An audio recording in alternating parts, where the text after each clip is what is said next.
Fariduddin Attar, le mémorial des saints. Tezkerat el-Awliya. Sentence de Shir Bayezid Bestami.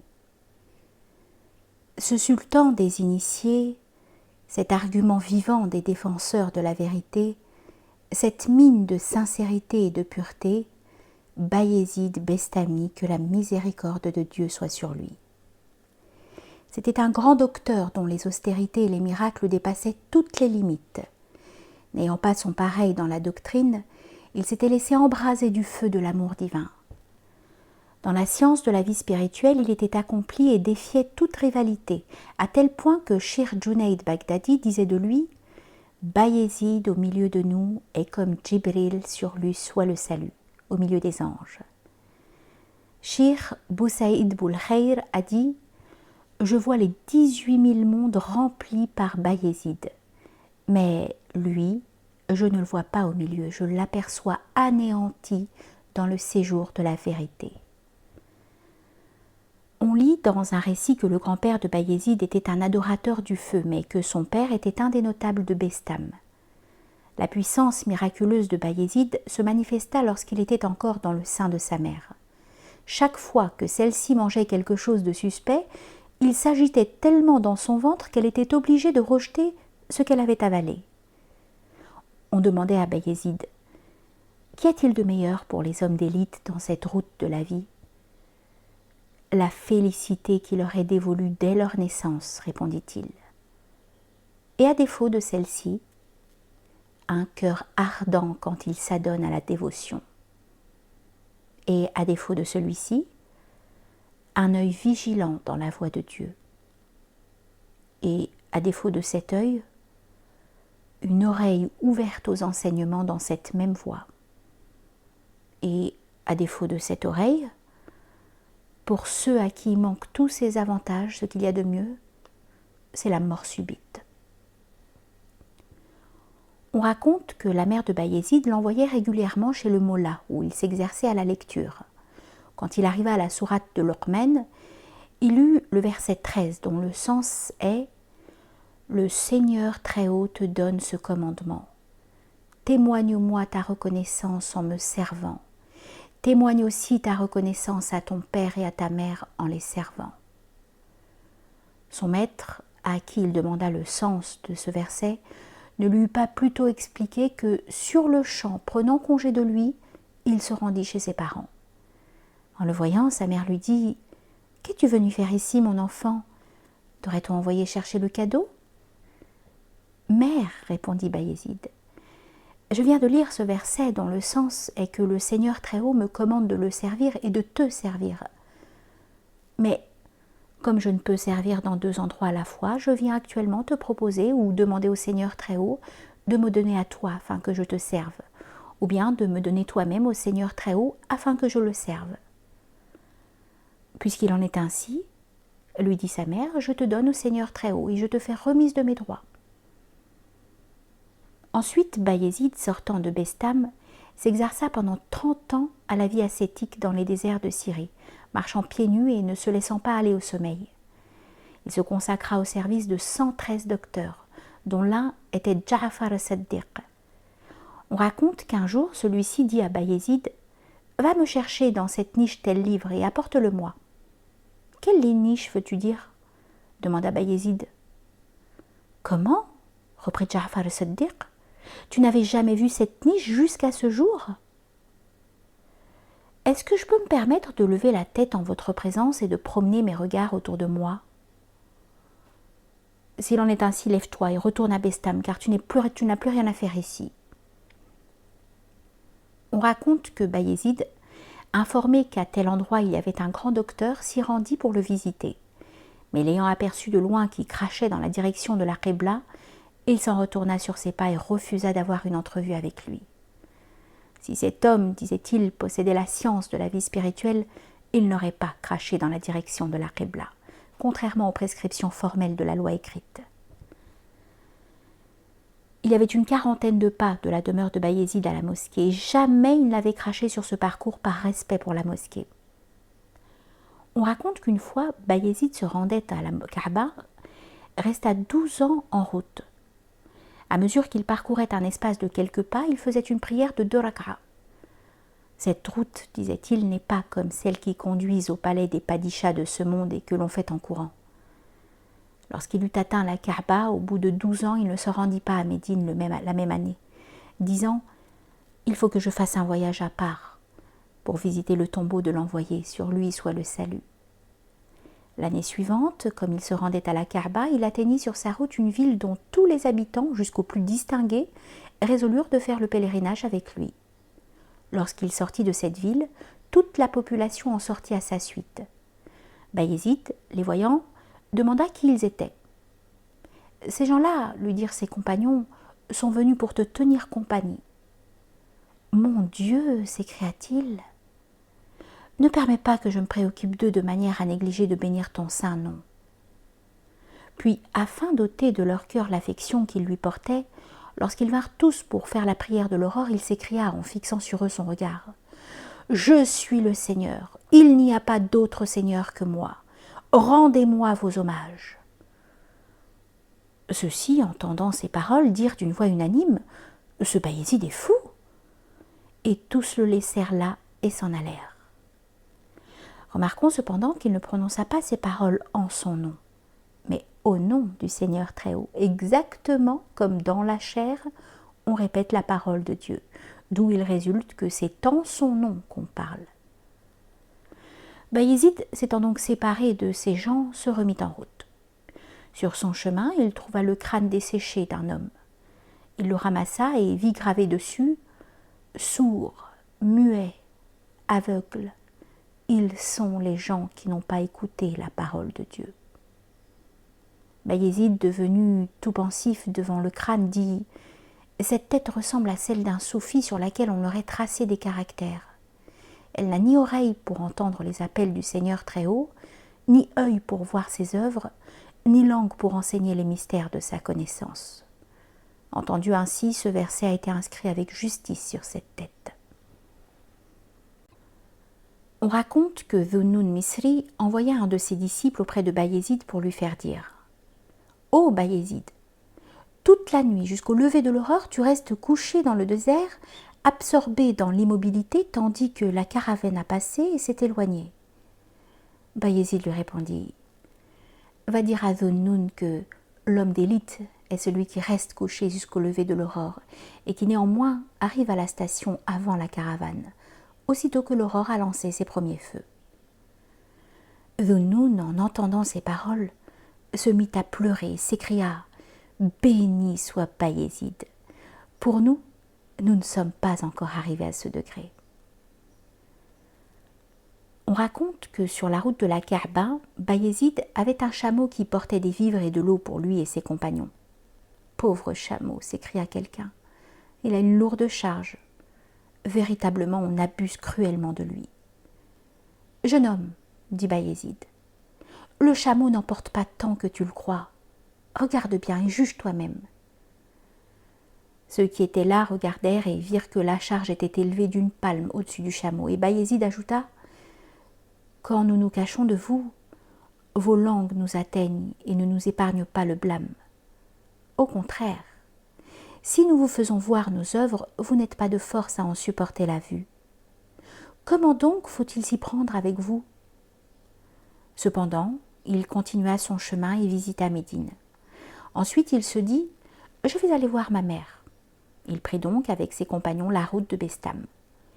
Lorsqu'il y arriva, les habitants sortirent à sa rencontre. Bayezid entra dans la ville avec toute cette foule en disant « Ces gens-là vont me faire parler et me feront négliger de bénir le saint nom du Très-Haut. » On était dans le mois du jeûne. Bayezid acheta un pain à la boutique d'un boulanger et commença à le manger.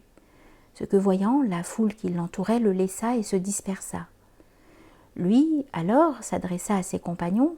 « Avez-vous vu, lorsque nous avons posé devant eux une question de formalité légale, comment ils m'ont tous réfuté ?» De grand matin, Bayezid se rendit à la maison de sa mère. Ayant appliqué son oreille contre la porte, il l'entendit qui disait avoir fait ses purifications. « Mon Dieu, bénis mon pauvre exilé. Fais que les cœurs des docteurs se réjouissent à cause de lui et accorde-lui la grâce de la vertu. » Bayezid, entendant ces paroles, pleura et frappa à la porte. « Qui est là ?» demanda sa mère. « Ton exilé, » répondit-il. Elle n'eut pas plus tôt ouvert que, serrant Bayezid dans ses bras, elle lui dit tout en pleurant: « Ô mon fils, séparé de toi que j'étais, mes yeux ont perdu la vue et ma taille s'est courbée. » Et tous deux versèrent un torrent de larmes.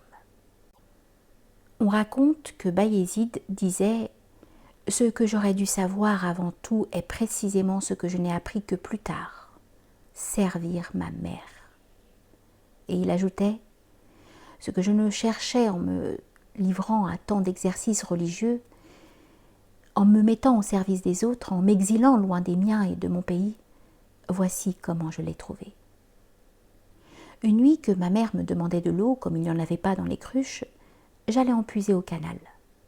C'était une nuit d'hiver et le froid était très vif. En attendant que j'apportasse l'eau, ma mère s'était endormie. Je me tins donc, la cruche pleine à la main, jusqu'à ce qu'elle se fût éveillée.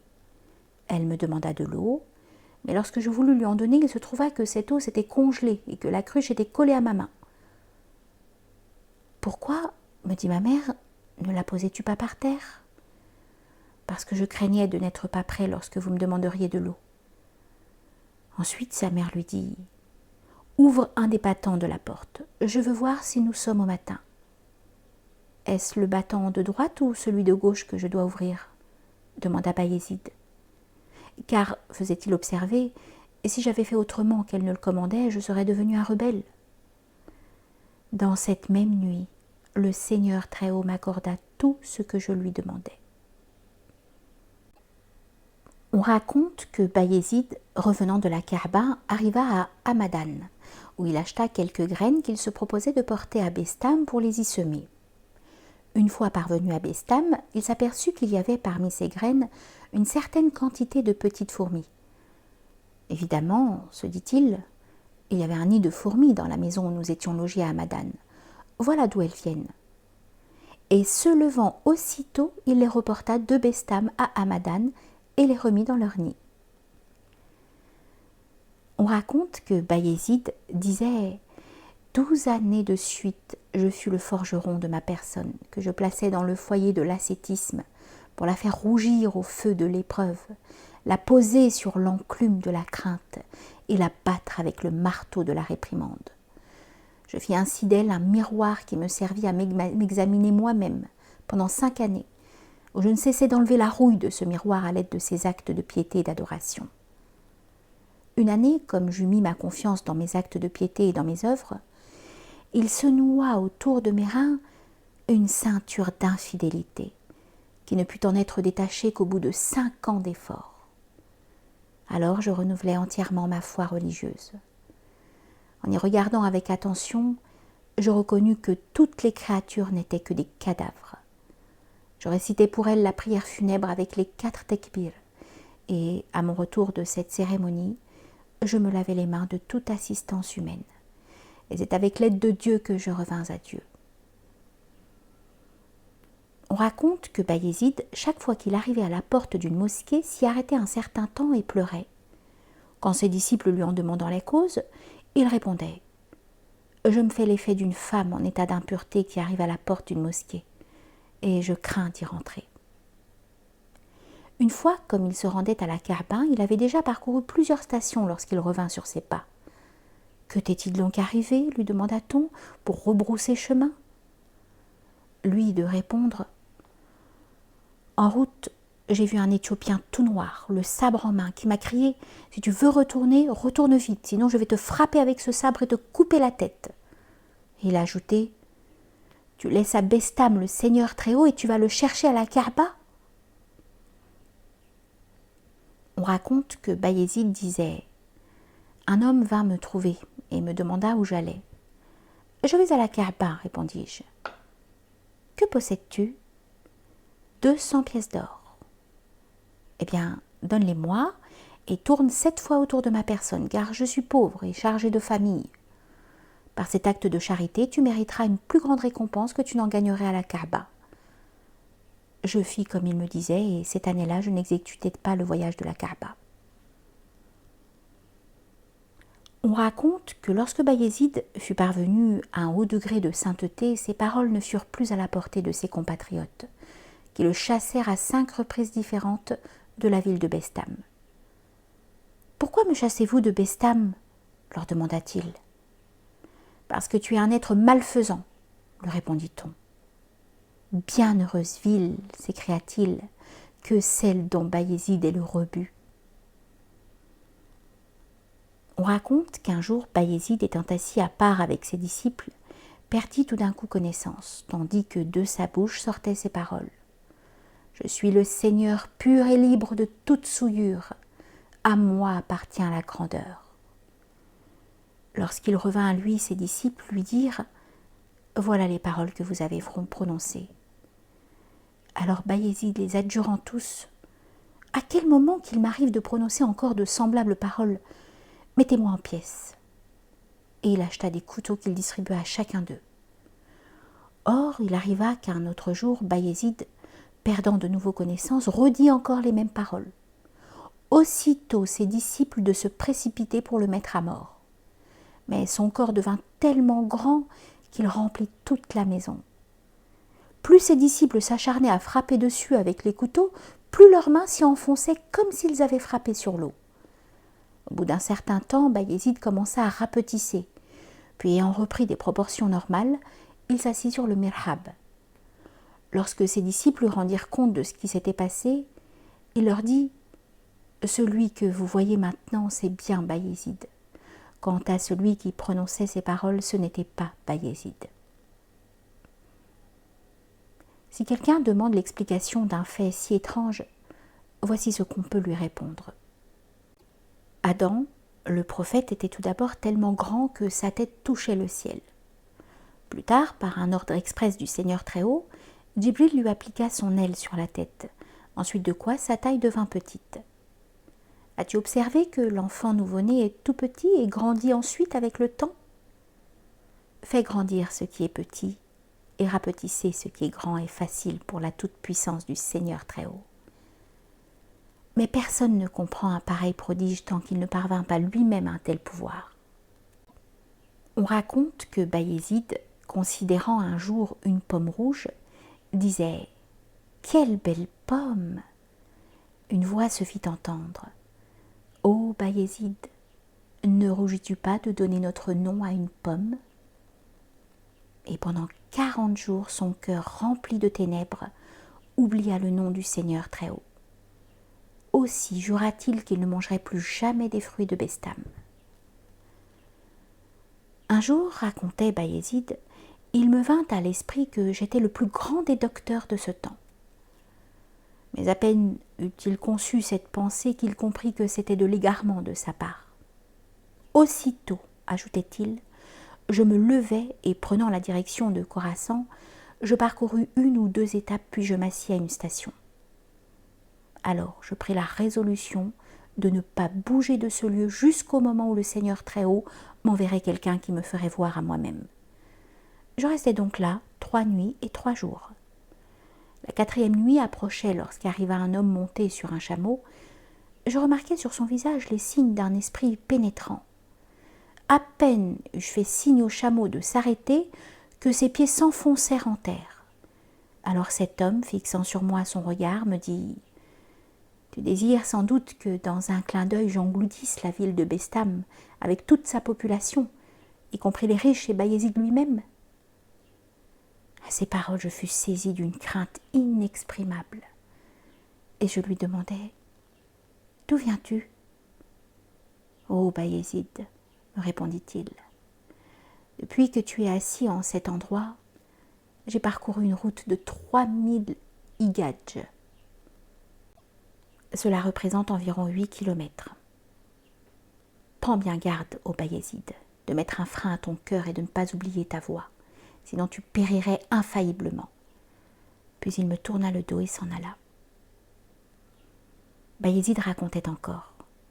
40 ans durant, je ne mangeais pas de ce que mangent les hommes. Autrement dit, ma nourriture provenait d'une autre source que celle des hommes. Elle était miraculeuse.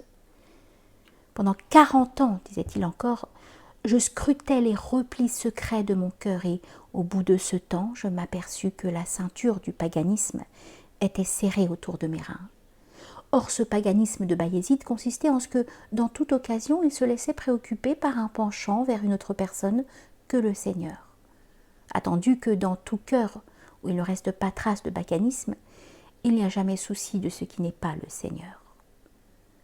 Il disait encore, pendant 30 ans, je marchais à la recherche de Dieu. Et lorsque j'ai ouvert les yeux au bout de ce temps, j'ai découvert que c'était lui qui me cherchait. Durant 30 années, chaque fois que je voulais prononcer le nom du Seigneur très haut, je commençais par me laver 3 fois la bouche avec de l'eau. Pendant plusieurs années, je conduisais à la cour du Seigneur ma personne sensuelle qui n'y allait qu'en pleurant. Mais maintenant qu'il m'est venu du secours d'en haut, c'est elle qui me conduit toute souriante à la cour de Dieu. Dans les derniers temps, la puissance de Bayezid était arrivée à un tel degré que, quel que fût le désir qu'il forma, il le voyait tout aussitôt se réaliser devant lui.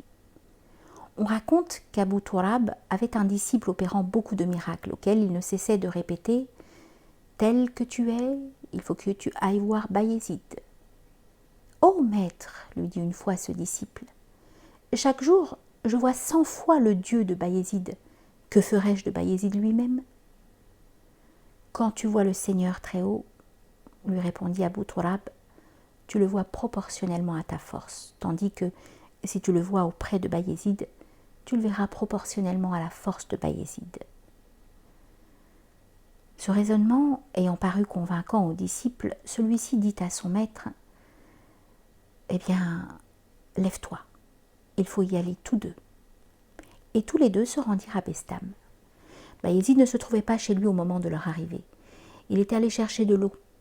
Comme s'ils étaient dirigés à sa rencontre vers le bord de l'eau, ils le virent s'avancer une cruche à la main. Il était revêtu d'une vieille pelisse de fourrure, toute rapiécée. Au moment où l'œil de Bayezid tomba sur le disciple d'Abou Tourab et l'œil du disciple d'Abou Tourab sur Bayezid, le disciple fut pris d'un tremblement convulsif, tomba par terre et expira. « Ô Bayezid, que signifie cela ?» s'écria Abou Tourab. « Cela veut dire, répondit Bayezid, que ce jeune homme était sous l'influence d'une force supérieure qui ne s'était pas encore fait sentir à lui. Aussitôt qu'il a vu notre visage, cette force s'est subitement développée sur lui. Incapable de la supporter, il a trépassé, a fait le sacrifice de son âme et est parti. » On raconte que Yahya Muaz Razi, que la miséricorde de Dieu soit sur lui, envoya à Bayezid une lettre dans laquelle il lui disait « Que penses-tu d'un homme qui, ayant bu une coupe de vin, est tombé dans une ivresse indéfinie ?» Bayezid répondit « Il y a ici des hommes qui boivent tous les flots de ce bas monde et de l'autre, et qui les absorbent sans difficulté. » Dans une autre lettre, Yahya lui dit « J'ai un secret à te communiquer, mais pour cela, je te donne rendez-vous dans le paradis au pied de l'arbre Touba. » En même temps, il lui fit parvenir un pain avec ce message « Qu'il mange ce pain que j'ai pétri avec de l'eau de Zemzem. » Bayezid, répondant à cette lettre, consigna d'abord par écrit le secret dont Yahya avait parlé. Puis il ajouta « Ô Yahya, partout où tu fais mémoire du saint nom de Dieu, là est le paradis et l'ombre de Touba. » Quant au pain, nous ne l'avons pas mangé. Tu nous avais bien dit « Je l'ai pétri avec l'eau de Zemzem », mais tu ne nous as pas fait savoir de quel blé provenait la farine dont il a été fait. Yahya, désireux de voir Bayezid, se mit en route pour aller le trouver, mais il ne le rencontra pas chez lui, parce qu'il était alors au milieu des tombeaux, occupé à des actes de dévotion. C'était l'heure de la prière du coucher. Yahya se mit à la recherche de Bayezid, qu'il découvrit bientôt. Il se dit « Actuellement il est nuit, mais demain matin je pourrai le saluer. » Jusqu'au premier rayon de l'aurore, il vit Bayezid debout sur ses pieds, murmurant des paroles, et il en resta frappé de stupeur. Lorsque l'aurore fut levée, Yahya alla saluer Bayezid. « Que Que faisiez-vous donc cette nuit lui demanda-t-il. Cette nuit, répondit Bayezid, on nous a montré 20 degrés que nous n'avons pas acceptés parce qu'ils étaient tous comme des portières qui m'empêchaient d'aller de l'avant. Ensuite, Yahya dit « Oh Bayezid, donne-moi un conseil. » Eh bien, dit Bayezid, quand même on t'offrirait le degré qu'ont atteint tous les prophètes, ne consens pas à l'accepter. Demande à aller encore plus loin, élève tes prétentions, parce que si tu acceptes 1 degré, il deviendra pour toi une portière qui arrêtera ta marche. Ahmed ben Harb avait envoyé une natte destinée à Bayezid en lui disant « Vous ferez la prière sur cette natte ». Bayezid lui fit répondre « J'ai fait réunir les actes d'adoration et les prières de tous ceux qui sont dans le ciel et sur la terre. Je les ai mis dans mon oreiller et j'ai placé le tout sous ma tête. » On raconte que Dhunnun Misri, ayant envoyé à Bayezid un tapis de prière, celui-ci ne voulut pas l'accepter et le lui renvoya avec ces paroles. « Que ferais-je d'un tapis de prière? Ce qu'il me faut, c'est un coussin sur lequel je puisse m'appuyer. » À la réception de ce message, Dhunnun acheta pour Bayezid un bon coussin et le lui envoya. Bayezid était si faible à cette époque qu'il ne lui restait que la peau sur les os. Il n'acceptait pas non plus le coussin et les renvoya en disant « Celui qui a besoin d'un appui en trouvera un dans la libéralité et la générosité du Seigneur Très-Haut. Il n'a pas à s'occuper des coussins que pourraient lui fournir des créatures. » On raconte qu'une nuit, Bayezid étant sorti de sa maison, se rendait au cimetière pour s'y livrer aux actes de dévotion. Tout à coup s'avança un jeune homme qui jouait de la guitare. Lorsqu'il fut près de lui, Bayezid s'écria « Il n'y a de force et de puissance que dans le Seigneur très haut, très grand. » Le jeune homme frappa de sa guitare la tête de Bayezid, qui en fut blessé, et en même temps, l'instrument se brisa. Bayezid retourna aussitôt chez lui. Le lendemain, de grand matin, il déposa dans un plateau du halwa et quelques pièces d'or, et chargea son disciple d'aller porter le tout à ce jeune homme avec force excuse. « Cette nuit, disait-il, tu as brisé ta guitare en la frappant contre notre tête. Prends donc cet argent, achète une autre guitare, et mange ce halwa, afin qu'il ne reste plus aucune peine dans ton cœur. » Le disciple s'étant acquitté de sa mission, ce jeune homme vint en pleurant auprès de Bayezid, le demandant pardon et fit pénitence, ainsi que d'autres jeunes gens témoignent de cet acte. On raconte qu'Ahmed Kisrevieh, accompagné de ses 1000 disciples, vint visiter Bayezid. Chacun de ces 1000 disciples était parvenu à un tel degré qu'il marchait sur la surface du fleuve et volait en l'air comme les oiseaux. Ahmed Kisrevieh dit à ses disciples « Celui-ci, qui n'est pas capable d'affronter la vue de Bayezid, n'a qu'à rester dehors. Pour nous, il nous faut entrer et lui rendre visite. » Chacun des disciples tenait à la main un bâton. Or, il y avait près de la porte de Bayezid une maison qu'on appelait Beytul Asa, la maison du bâton. Ce fut là qu'ils déposèrent tous leurs bâtons. Un d'eux dit « Je vais rester assis près de ces bâtons, car je ne me sens pas de force à affronter la vue de Bayezid. » Ahmed, avec ses 1000 disciples, moins un, étant rentré chez Bayezid, celui-ci dit « Allez donc me chercher celui qui vaut mieux que vous tous. » Ils firent donc entrer ce disciple qui était auprès des bâtons. Alors Bayezid s'adressa à Ahmed Kisrevieh. « Jusqu'à quand traverseras-tu ainsi le monde dans tous les sens ?»« Quand l'eau reste stagnante quelque part, répondit Ahmed, elle se corrompt. Alors sois comme la mer, reprit Bayezid, et tu ne te corrompras pas. » Et comme il se mettait à discourir, Ahmed l'interromput en lui disant « Ô Bayezid, tiens-nous un langage plus simple afin que nous puissions te comprendre. » Ce qu'il lui répéta jusqu'à 7 fois.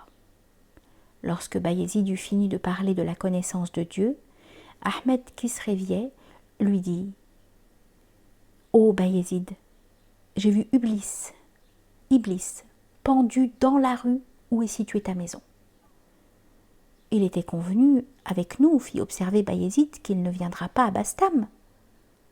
Or il est venu et a suggéré à quelqu'un de mauvaises pensées. Eh bien, de même qu'on pend les voleurs dans la ville des Padishahs, nous aussi, nous avons attaché Iblis au gibet. Un des disciples d'Ahmed dit à Bayezid: « Je vois auprès de vous plusieurs êtres semblables à des femmes et à des hommes. Qui sont-ils donc ?»« Ce sont des anges, » répondit Bayezid, « qui viennent s'instruire auprès de moi et auxquels j'enseigne la vraie doctrine. » Une nuit, Bayezid priait sans parvenir à trouver la paix du cœur. Appelant son serviteur: « Qu'y a-t-il donc dans la maison ?» lui demanda-t-il. « Une grappe de raisin, » répondit celui-ci. « Eh bien, donnez-la donc à quelqu'un, car après tout, ce n'est pas ici la boutique d'un bacal, marchand de légumes et de toutes sortes de denrées. » Lorsqu'on lui donnait le raisin, Bayezid put faire sa prière avec recueillement. Du temps de Bayezid, comme on exhortait un adorateur du feu à se faire musulman, celui-ci répondit: « Si, pour être musulman, il faut faire ce que fait Bayezid, je n'en aurai jamais la force. S'il faut faire ce que vous faites, vous autres, à quoi bon ?» Bayezid, étant assis dans une mosquée, s'écria soudain: « Compagnons, levez-vous!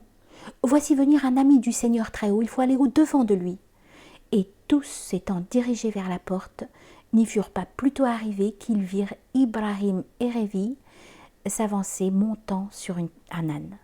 « Oh, Ibrahim !» lui dit Bayezid. « J'étais assis lorsqu'un appel a retenti dans mon cœur, me criant: « Lève-toi, va au-devant d'Ibrahim et dis-lui qu'il intercède auprès de nous pour toi. »« Oh, Bayezid !» répliqua Ibrahim. « Si le Seigneur, en faveur de ton intercession, te concédait la grâce de tous les peuples du monde, ce ne serait, eu égard à ta valeur, qu'une poignée de terre. » Bayezid resta confondu en entendant ces paroles. Ensuite, il donna ordre qu'on étendît la nappe. On avait fait cuire toute espèce de mets délicats. Ibrahim se disait: « Il semblerait que Bayezid se nourrit habituellement de toutes ces bonnes choses. » Bayezid qui comprit sa pensée, le prit par la main à la fin du repas et le conduisit à un endroit de la maison. Là, il frappa contre un mur et l'on vit paraître une porte qu'il ouvrit. Ils y entrèrent et une grande mer se montra à leurs yeux. « Viens, Ibrahim, » dit Bayezid, « pénétrons dans cette mer. » Ibrahim, effrayé, répondit: « Je ne suis pas encore arrivé à un si haut degré. » Bayezid continua: « Cet orge qui a fourni le pain que tu as fait cuire, sais-tu d'où il vient ? » « Je l'ignore. » « Eh bien, on l'a trié dans le crottin du bétail, puis on l'a nettoyé et converti en la farine dont on a pétri le pain qu'on a fait cuire. » En effet, on fit une enquête et il se trouva que les choses s'étaient passées comme l'avait dit Bayezid, ce que voyant, Ibrahim se repentit. On raconte qu'un personnage vénérable disait: « J'ai vu Bayezid passer en volant au-dessus d'un convoi dans la province du Tabarestan. » Et en effet, lorsqu'arrivé à Bestam, il en parla à Bayezid, celui-ci lui répondit: « Tu as dit vrai. » Plusieurs personnes étant venues trouver Bayezid lui dirent: « Adresse une demande à Dieu pour qu'il tombe de la pluie. » Bayezid, baissant la tête et la relevant ensuite, leur dit: « Allez, mettez en état les gouttières de vos maisons, car la pluie va venir. » Effectivement, il plut une nuit et un jour. On raconte qu'un jour, Bayezid, étant assis, allongea tout d'un coup son pied. Un de ses disciples qui était assis allongea également son pied. Bayezid, ayant ramené son pied sous lui, le disciple voulut en faire autant, mais son pied ne se retira pas et il resta dans cette position. On raconte que Shir Saïd Mihrubani vint trouver Bayezid dans l'intention de l'éprouver, ce que celui-ci comprit parfaitement. Bayezid avait un disciple appelé Raï. Il dit à Saïd Mekourani: « Va trouver Raï, car nous lui avons donné le rang de la puissance des miracles. » Saïd Mekourani alla trouver Raï et le vit faisant sa prière, tandis que les loups gardaient ses moutons. Que désires-tu maintenant » dit Raï à Saïd Mekourani. « Il me faudrait du raisin » répondit celui-ci. Raï tenait à la main un bâton. Il en fit 2 morceaux qu'il piqua en terre, l'un de son côté, l'autre du côté de Saïd. Aussitôt, par un effet de la puissance du Seigneur Très-Haut, des morceaux de bois, il sortit du raisin blanc sur le morceau tourné vers Raï, noir sur celui qui regardait Saïd. « Pourquoi, demanda celui-ci, le raisin qui est de ton côté est-il blanc, tandis que celui qui est du mien est noir ?»« Parce que, répondit Raï, c'est en toute sincérité que je me suis prêté à tes désirs, tandis que toi, tu n'avais d'autre but que de nous mettre à l'épreuve. »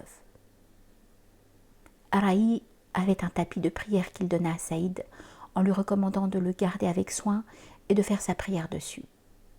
Saïd Mekourani, lorsqu'il se rendit à la Kaaba, n'avait plus ce tapis sur l'Arafat.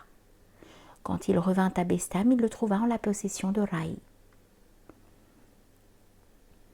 On raconte qu'on demandait à Bayezid « Quel est ton directeur ?»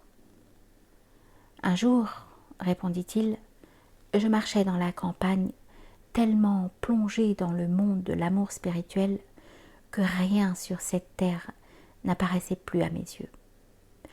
Soudain arriva une vieille femme avec un sac de farine. « Allons, dit-elle, enlève cette farine et viens avec moi à la ville. » Alors je fis signe à un lion qui s'approcha et que je chargeai du sac. Puis je dis à cette femme, « Ô femme, quand tu entreras dans la ville, si l'on te demande qui a pris la peine de charger ce lion pour toi, que diras-tu » Eh bien, répondit-elle, je dirai que j'ai rencontré un patron qui abuse de son pouvoir. Pourquoi parleras-tu ainsi ? Oh, Bayezid, est-ce que le Seigneur Très-Haut a jamais commandé qu'on charge un lion comme une bête de somme ? Non, certes. S'il en est ainsi, pourquoi abuses-tu de ton pouvoir pour commettre des actes que le Seigneur Très-Haut n'a pas autorisés ? Et puis, dans quel dessein montres-tu des merveilles aux hommes ? En entendant ces reproches, disait Bayezid, je rentrai en moi-même et je me repentis. Et voilà comment les paroles de cette femme ont fait pour moi l'office d'un directeur. Ahmed, qui se réveillait, racontait. Une nuit, je vis en songe le Seigneur Très-Haut qui disait « Tous les hommes me demandent le paradis. Bayezid, lui, ne me demande que moi-même. »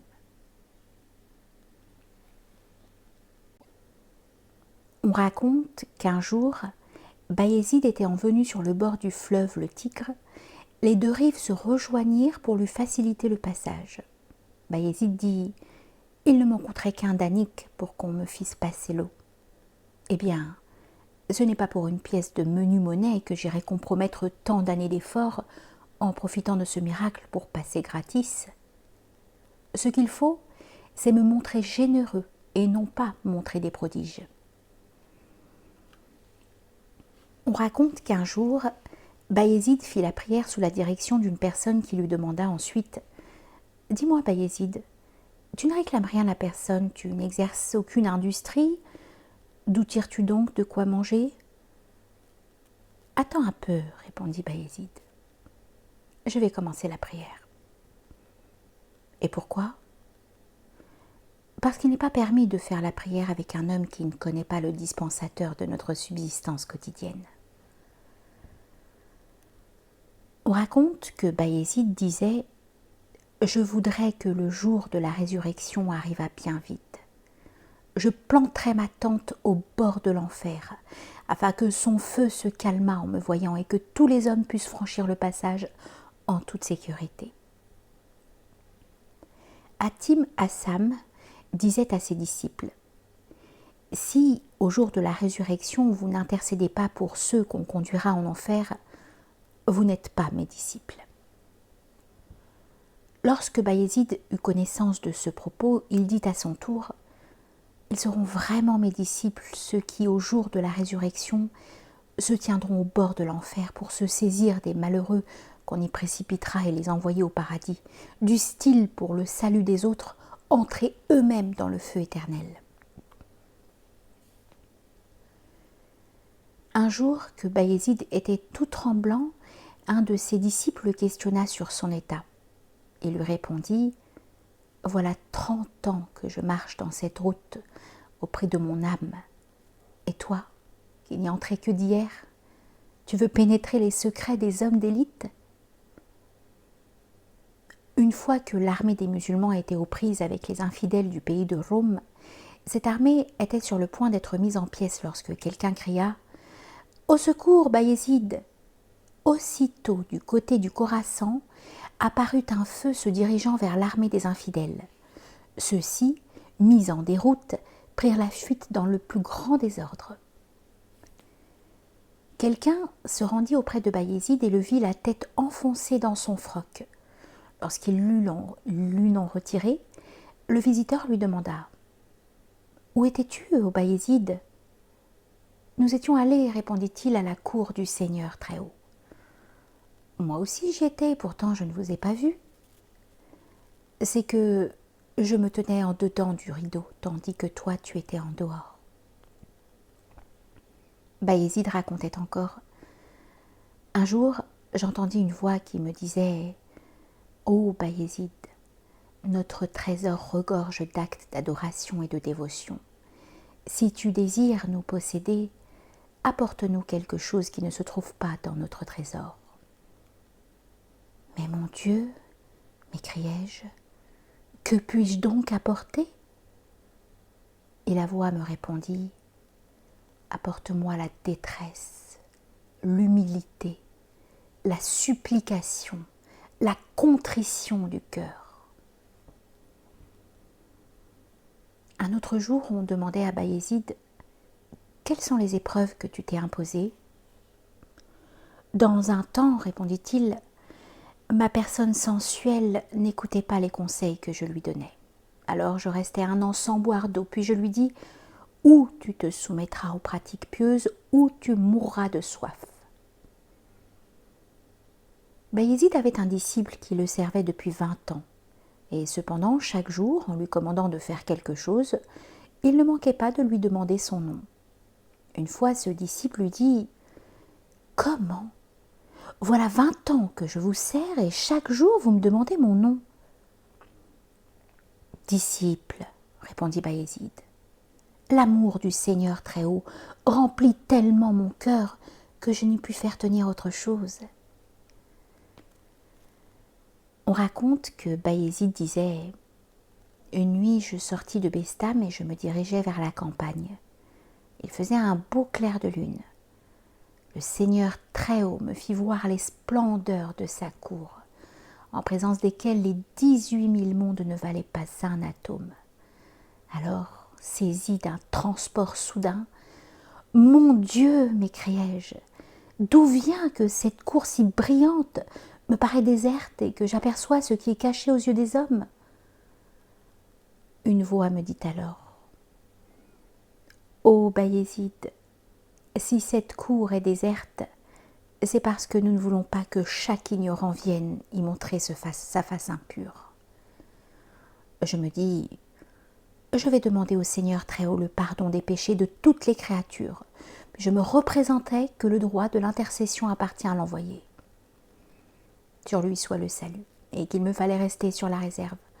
Et je restais sur la réserve. Alors, j'entendis une voix. « Ô Bayezid, parce que tu as été modeste et réservé, nous avons résolu d'élever si haut ton nom et ton rang que, jusqu'au jour de la résurrection, tous les hommes t'appelleront Bayezid Bestami, le sultan des initiés. » On raconte que Bayezid disait « Après avoir supporté pendant 40 ans les rigueurs de l'ascétisme, une nuit je vis qu'on dressait devant moi les portières et les rideaux qui cachent le trône de Dieu. Par pitié, disais-je en gémissant, laissez-moi passer. »« Ô Bayezid, me cria une voix, tu possèdes une cruche et une vieille pelisse de fourrure. Tu ne peux pas passer. » Alors je jetai la cruche et la pelisse, et j'entendis la voix qui m'interpellait.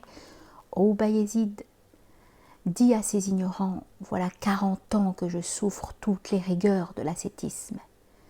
Eh bien, tant que je n'ai pas eu rejeté loin de moi une cruche brisée, une pelisse toute déchirée, je n'ai pu trouver accès auprès de Dieu.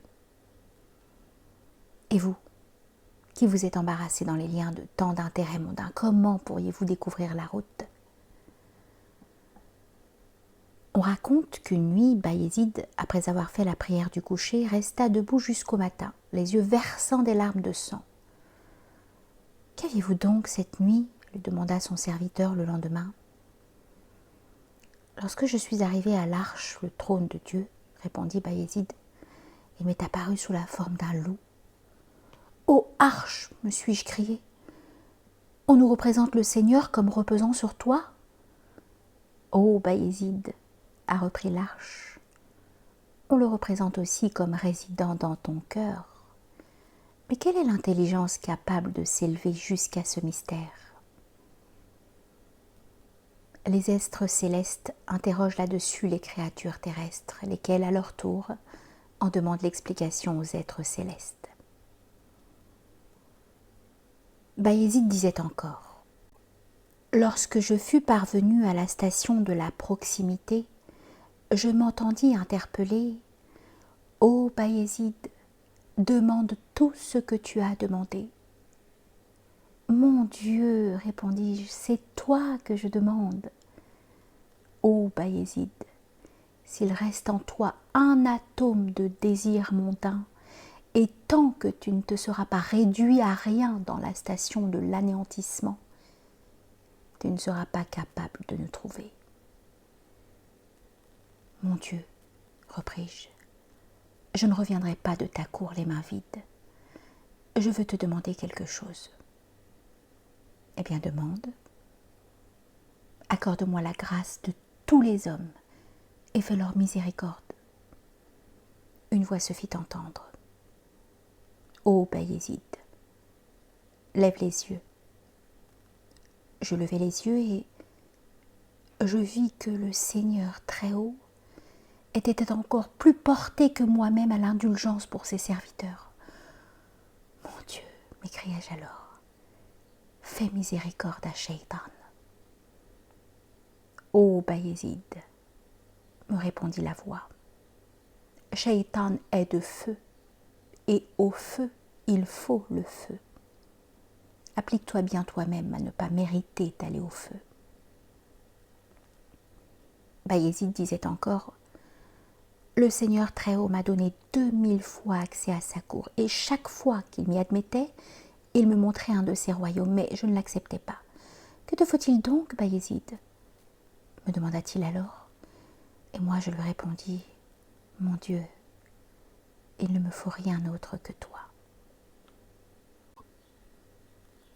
Quand quelqu'un disait à Bayézid: « Fais une prière pour moi », il répondait: « Il connaît tes pensées les plus secrètes et il te donne ce qui convient le mieux à tes besoins.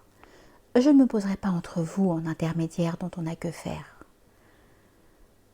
Quelqu'un lui dit: « Donne-moi un conseil. »« Sois certain, » lui répondit Bayézid, « que le Seigneur Très-Haut voit tout ce que tu fais. Sois également certain qu'il n'a aucun besoin de tout ce que tu peux faire. » Un jour que Bayézid cheminait sur la route, un jeune homme qui le suivait, foulant de ses pieds la trace de ses pas, lui dit: « Déchire un morceau de ta pelisse et donne-moi-le, afin que ta bénédiction repose sur ma personne. » « Quand bien même, lui répondit celui-ci, tu dépouillerais Bayézid de sa peau pour t'en revêtir, tu n'en retirerais aucun avantage, tant que tu ne te produirais pas les mêmes actes que lui. » Bayézid disait: « Plusieurs fois il m'était arrivé d'aller faire le tawaf autour de la Kaaba, mais quand je fus parvenu auprès du Seigneur Très-Haut, ce fut la Kaaba qui vint faire le tawaf autour de moi. » Il disait encore: « Une nuit que je cherchais mon cœur sans pouvoir le trouver, j'entendis une voix qui me criait: « Ô Bayézid, voilà que tu cherches autre chose que moi? Qu'as-tu donc à faire de ton cœur? Il disait encore, le Seigneur Très-Haut, par une grâce toute spéciale, m'a fait arriver à ce degré où j'ai vu entre deux de mes doigts à ma disposition la population du monde entier. Et encore, si en échange de tous les hommes, le Seigneur Très-Haut m'enlevait pour me précipiter en enfer, je supporterais mon mal avec patience, et mon amour ne serait pas diminué d'un atome. De même que s'il pardonnait aux créatures tous leurs péchés, sa miséricorde n'en serait nullement amoindrie. Et encore, lorsqu'ayant pris le monde en aversion, j'ai été auprès du Seigneur, son amour a tellement rempli mon cœur que j'ai pris en aversion ma propre personne. Et encore, celui qui met sa confiance dans ses actes de piété est plus coupable que celui qui commet le péché. Et encore, il y a tels serviteurs du Seigneur Très-Haut qui pousseraient entre eux des gémissements comme les damnés en enfer, quand bien même on leur donnerait la possession des 8 paradis, attendu que toujours ils ne désireront de Dieu que de Dieu lui-même. Et encore, un seul atome de l'amour du Seigneur Très-Haut dans le cœur de quelqu'un vaut mieux que 100 000 paradis. Et encore, le Seigneur, par un effet de sa toute-puissance, rend faible beaucoup d'hommes d'élite et élève au rang d'hommes d'élite beaucoup d'hommes faibles. Et encore, quiconque a connaissance du Seigneur Très-Haut détourne forcément son visage de ce bas monde et des créatures, et n'incline la tête devant eux, devant aucun des deux mondes. Le cœur dans lequel pénètre l'amour de Dieu repousse et rejette tout autre amour. Quiconque, possédant la science, accueille l'amour de ce bas monde et laisse de côté l'amour de Dieu, ne tire aucun fruit de son savoir. Quiconque connaît Dieu ne doit pas avoir sur la langue d'autres paroles que la parole de Dieu. Les initiés qui ont donné les deux mondes pour entrer en possession de l'amour de Dieu l'ont acquis à bien bon marché. Il disait encore, celui que le Seigneur Très-Haut a pris en affection se reconnaît à 3 signes distinctifs. Sa libéralité est comparable à celle de la mer. Sa bonté est comme celle du soleil. Son humilité est comme celle de la terre. Et encore, les pèlerins tournent autour de la Kaaba avec leurs pieds et demandent en échange le paradis. Les dévots tournent autour de l'arche avec leur cœur et aspirent à la vue de Dieu. Quand on entretient des relations avec les hommes de bien, c'est comme si l'on faisait une bonne action, tandis que les relations avec les méchants sont comparables à une mauvaise action. Quiconque a la connaissance du Seigneur Très-Haut reçoit de lui en don la science infuse, de sorte qu'il n'a plus besoin de recourir à personne pour apprendre quoi que ce soit. Quiconque n'est pas arrivé à la connaissance de Dieu ne comprendra jamais la parole des hommes doctes. Quiconque a rejeté les élans de convoitise et de passion qui sont dans son cœur est arrivé à Dieu. Quiconque n'a pas eu connaissance de Dieu, le feu le dévorera, tandis que quiconque a eu connaissance de Dieu dévorera le feu. Bien loin d'avoir rien à craindre du feu, c'est le feu qui aura à craindre de lui. Il disait encore, la vie s'entretient par la science, comme la paix de l'âme par la connaissance de Dieu, et la jouissance par la mention sans cesse renouvelée de ses attributs. Le signe certain de la connaissance de Dieu, c'est le sentiment qui porte à considérer comme très grandes les moindres grâces venant de lui, à estimer comme très peu de choses les actes de piété les plus nombreux et à ne mépriser ni ce monde ni l'autre. Il disait encore, il est proche de Dieu celui qui ne se lasse pas de supporter le fardeau du prochain, dont la nature est toujours bonne et qui oublie sa propre personne pour ne tenir compte que du Seigneur. Et encore, le cœur des initiés est comme un lustre garni de lampes, à la clarté desquels il voit le monde invisible. La perte des hommes et leur abandon par Dieu ont lieu dans 2 cas. Quand ils sont dépourvus de compassion les uns pour les autres et qu'ils se manquent mutuellement d'égard, lorsqu'ils ne se montrent pas reconnaissants pour les grâces qui leur viennent du Seigneur très haut. On demandait à Bayézid qu'est-ce que la pharisée, précepte d'obligation divine. Qu'est-ce que la sunna, précepte d'obligation imitative. Il répondit, être en relation avec Dieu est une farideh. Renoncer aux jouissances de ce monde est une sunna. On raconte que Bayézid avait un disciple qui, près de partir pour un voyage, lui demanda un conseil. « J'ai 3 recommandations à te faire, » lui dit Bayézid. « D'abord, quand tu te trouveras en relation avec un homme vicieux, arrange-toi avec lui de manière à faire aller ensemble sa conduite qui est vicieuse et la tienne qui est louable. De plus, si quelqu'un te fait un don, commence par en rendre grâce au Seigneur très haut, après quoi tu en témoigneras ta reconnaissance à ce bienfaiteur. En 3e lieu, si un malheur vient à te frapper, hâte-toi de déplorer amèrement ton incapacité à supporter les épreuves avec patience. » On lui demandait, quand est-ce que les hommes d'élite arrivent à la perfection ? Au moment, répondit-il, où, ayant conscience de leur imperfection, ils se désintéressent des créatures et s'éloignent de la création. C'est alors que le Seigneur très haut les rapproche de lui. On lui demandait encore par quels moyens on peut parvenir jusqu'à Dieu, et lui de répondre en se faisant aveugle, sourd et muet. Comme on l'interrogeait sur son âge, il répondit qu'il avait 4 ans. « Comment cela, Chir ? Durant 70 ans, j'ai été enveloppé dans les voiles de ce bas monde. Et il n'y a que 4 ans que j'en suis débarrassé, que je vois Dieu. »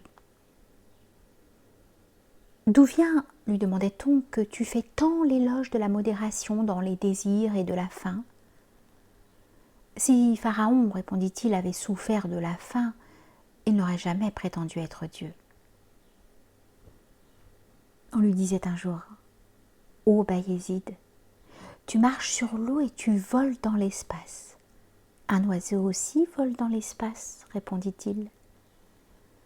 Tu vas dans une nuit d'ici, de Bestam, à la Kaaba. Un magicien va bien en une nuit de l'Hindoustan jusqu'à Demavend. » Comme on lui demandait ce que devaient faire les hommes d'élite, il répondit, « N'attache leur cœur à personne autre qu'au Seigneur très haut. » Bayézid disait encore, « J'ai répudié par 3 fois ce bas monde, et me réfugiant auprès du Seigneur très haut, je lui ai crié, « Mon Dieu, je n'ai plus d'autre appui que toi. »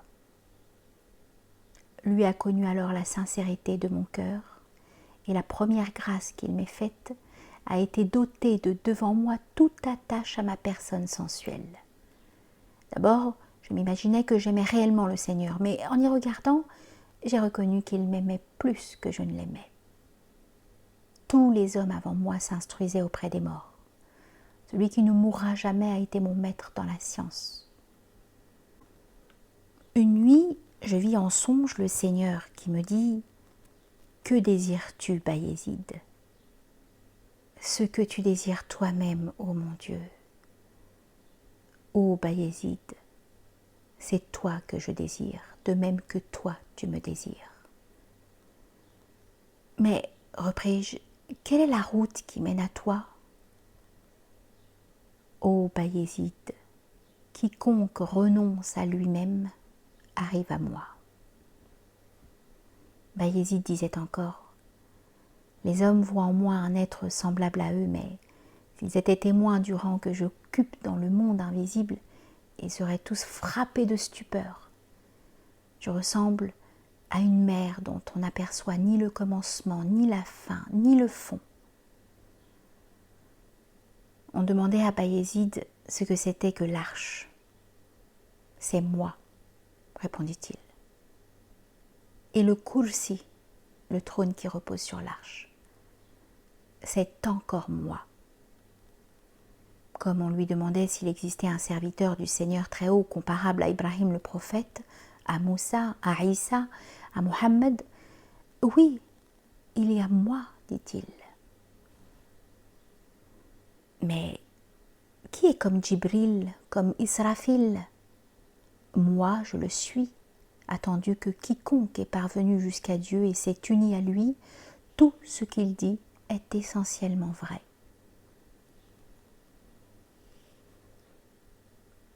Récit du Mi'raj de Bayezid.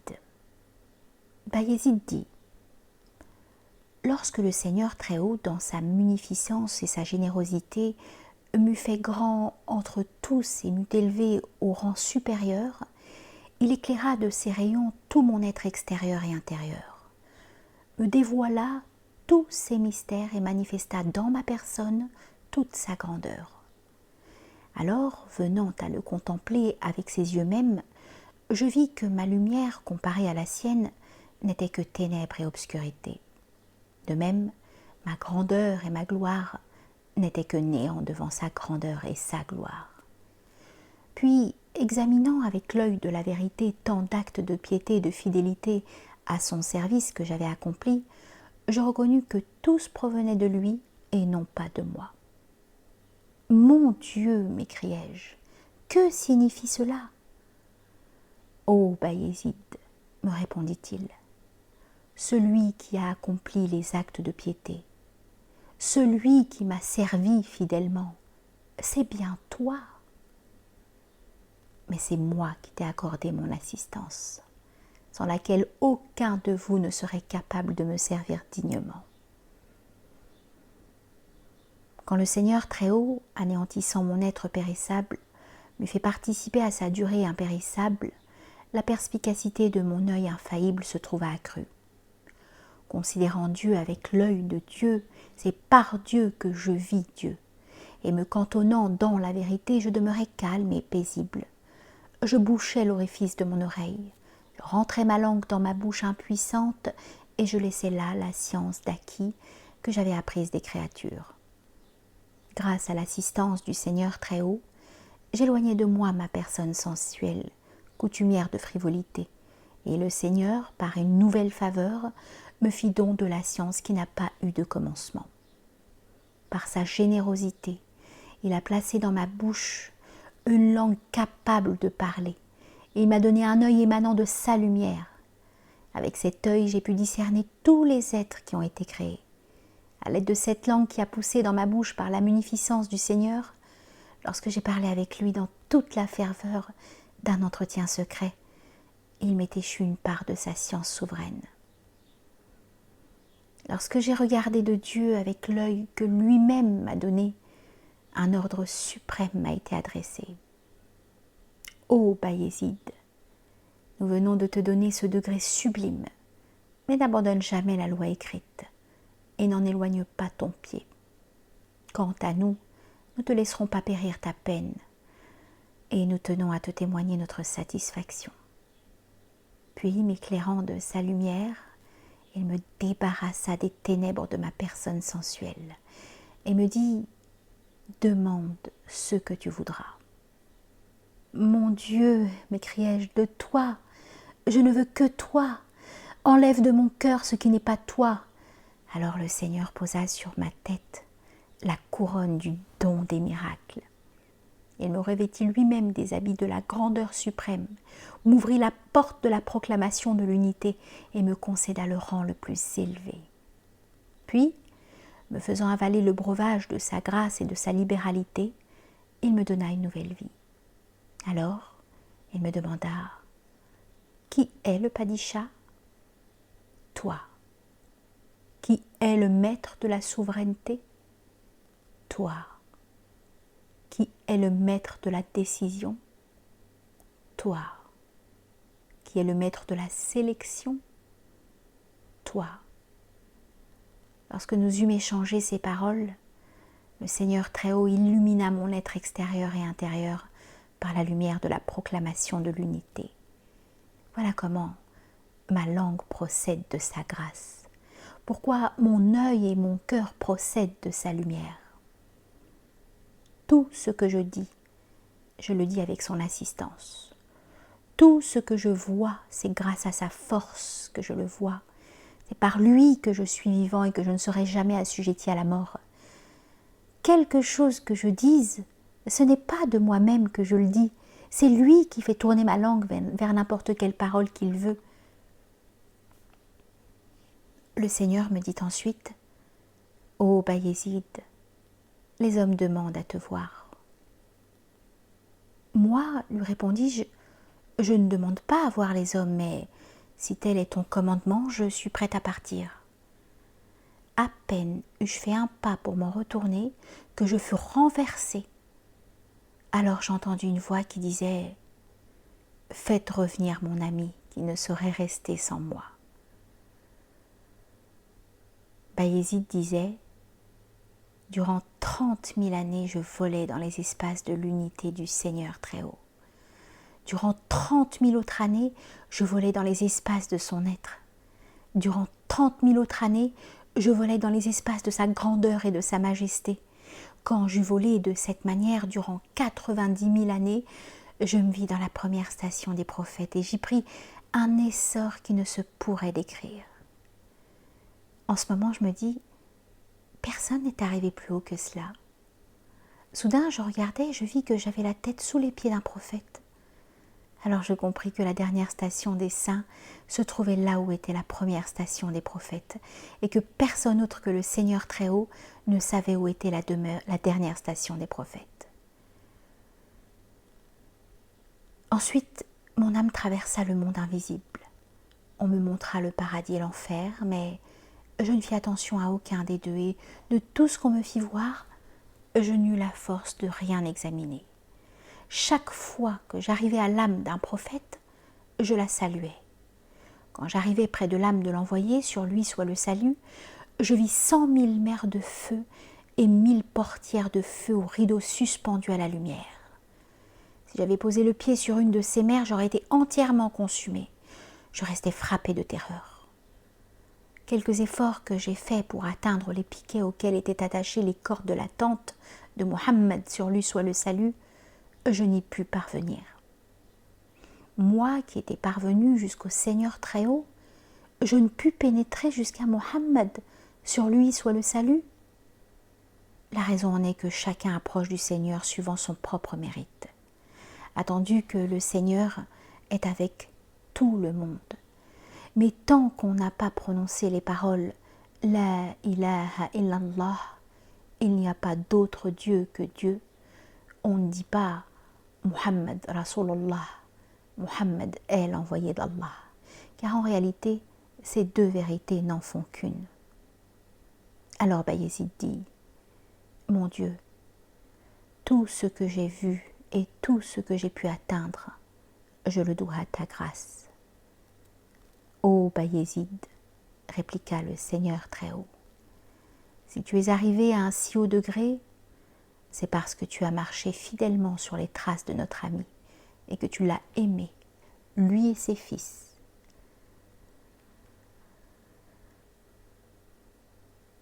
Sous-titre: Oraison éjaculatoire de Bayezid Bestami.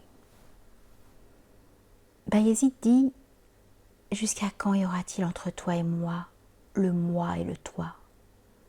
Supprime entre nous mon moi. Fais qu'il devienne tout entier ton toi et ne soit plus mon moi.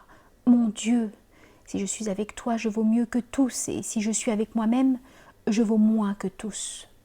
Mon Dieu, l'exercice de la sainte pauvreté et la pratique des austérités m'ont fait parvenir jusqu'à toi. Dans ta générosité, tu n'as pas voulu que mes peines fussent perdues. Mon Dieu, ce n'est pas l'ascétisme, la connaissance par cœur du Coran et la science qu'il me faut, mais donne-moi une part dans tes secrets. Mon Dieu, je cherche mon refuge en toi, et c'est par toi que j'arrive à toi.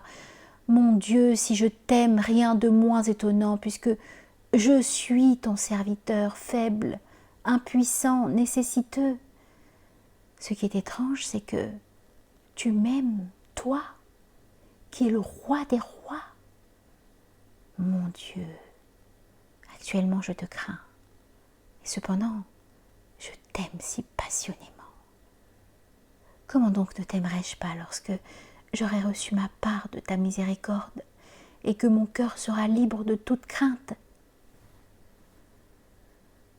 On raconte que Bayezid trouva jusqu'à 70 fois accès à la cour du Seigneur Très-Haut et que, chaque fois qu'il en revenait, il attachait autour de ses reins une ceinture qu'il coupait ensuite. Dans les derniers moments de sa vie, il ceignit ses reins d'une ceinture et vint s'asseoir sur le mihrab. Puis mettant à l'envers sa pelisse de fourrure et son bonnet, il dit « Mon Dieu, je ne réclame pas le prix des austérités que je me suis imposées dans tout le cours de ma vie. Et je ne parle pas des prières que j'ai faites durant les nuits et des jeûnes que j'ai observés le jour. Je ne rappelle pas non plus le nombre de fois que j'ai récité le Coran dans son entier. Oh mon Dieu, tu sais bien que je ne tiens aucun compte de toutes ces œuvres que j'ai accomplies, et que bien loin d'y mettre ma confiance, je serais plutôt disposée à les fuir. D'ailleurs, n'est-ce pas toi qui as couvert ma nudité du vêtement de ces bonnes œuvres? Quant à moi, je me vois comme un adorateur du feu, moi qui, pendant 70 ans, ai vu blanchir mes cheveux et ma barbe dans l'infidélité. Pour le moment, je m'essaye à dire « Allah, Allah » et je coupe ma ceinture. J'entre dans l'islam comme un nouveau prosélyte et je vais tourner ma langue dans le sens de la profession de foi musulmane. Et je compte pour rien tout ce que j'ai fait. Daigne, par un effet de ta générosité, effacer toutes mes mauvaises actions et tous mes péchés. On raconte que dans les commencements, Bayezid répétait fréquemment « Allah, Allah ». À ces derniers moments, comme il rendait l'âme, il disait encore « Allah, Allah ». Ensuite, il s'écria « Mon Dieu, j'ai passé ma vie dans l'insouciance, je ne t'ai pas servi fidèlement. » Et il expira. Cette même nuit où Bayezid quitta ce bas monde, Abou Moussa n'était pas présent. En songe, il se vit marcher portant sur sa tête l'arche. Il s'éveilla ensuite et resta tout étonné. Le lendemain matin, il se leva et dit « Je vais aller demander à Bayezid l'explication de ce songe. » Quand il arriva chez Bayezid, celui-ci était déjà mort et une grande foule de peuple était rassemblée autour de ses restes. Abou Moussa raconte « Lorsqu'on enleva le corps de Bayezid, je fis tous mes efforts pour qu'on me cédât un coin du brancard, mais je ne pus y réussir. Alors me glissant dessous, je le soulevai sur ma tête. J'avais oublié le songe que j'avais eu la nuit précédente. À ce moment, Bayezid me dit de son brancard « Oh, Abou Moussa, voilà l'accomplissement du songe que tu as eu. Cette arche que tu portais sur la tête, c'est ce brancard où repose notre corps. » Un des disciples de Bayezid le vit en songe et lui dit « Oh Bayezid, qu'as-tu répondu à Munkar et à Nakir ?»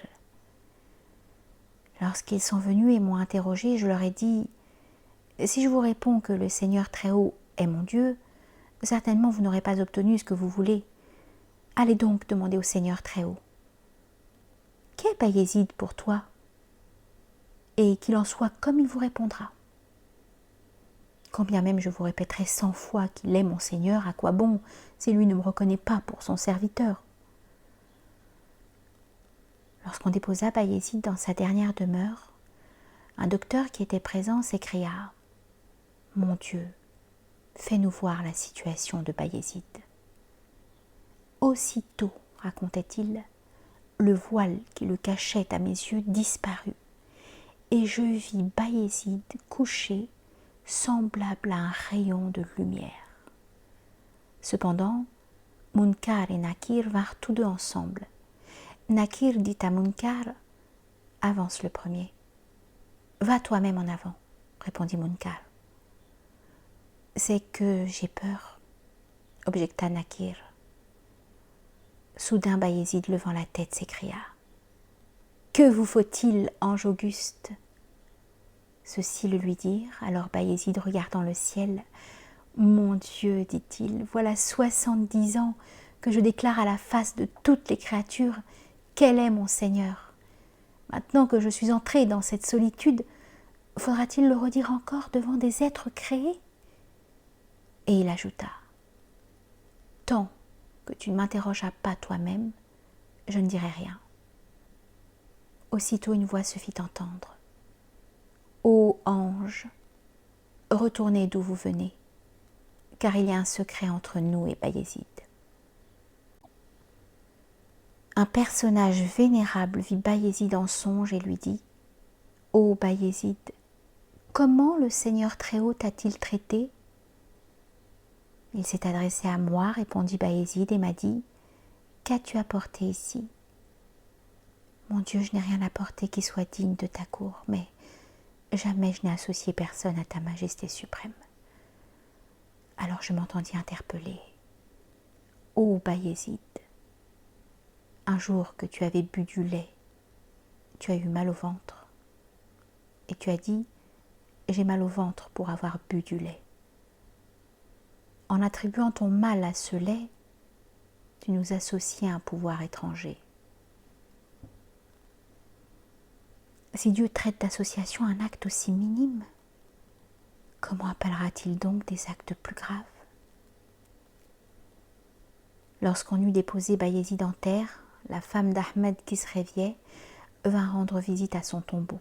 À son retour, elle dit, « Savez-vous quel homme était ce Bayezid ?»« Tu le sais sans doute mieux que nous, lui répondit-on. »« Eh bien, reprit-elle, une nuit je faisais le tawaf autour de la Kaaba et soudain je m'endormis. Dans mon songe, je vis qu'on me conduisait au-dessous de l'arche. Là était une vaste plaine couverte de rosiers. Sur leurs feuilles était écrit « Bayezid Bestami est un saint, serviteur du Seigneur Très-Haut. » Un des disciples de Bayezid le vit en songe et lui dit « Donne-moi un conseil. » « Tous les hommes, répondit Bayezid, sont plongés dans la mer de l'insouciance. Applique-toi à ne pas te laisser submerger dans les flots de cette mer et tiens-toi à distance des créatures. Qu'est-ce que le soufisme ? Lui demanda encore ce disciple. Le soufisme consiste à renoncer au repos et à accepter la souffrance. Aboul Khair étant venu visiter le tombeau de Bayezid s'écria « Ami, voilà un lieu où vous n'aurez qu'à vous rendre pour y retrouver tout ce que vous aurez perdu dans le monde. »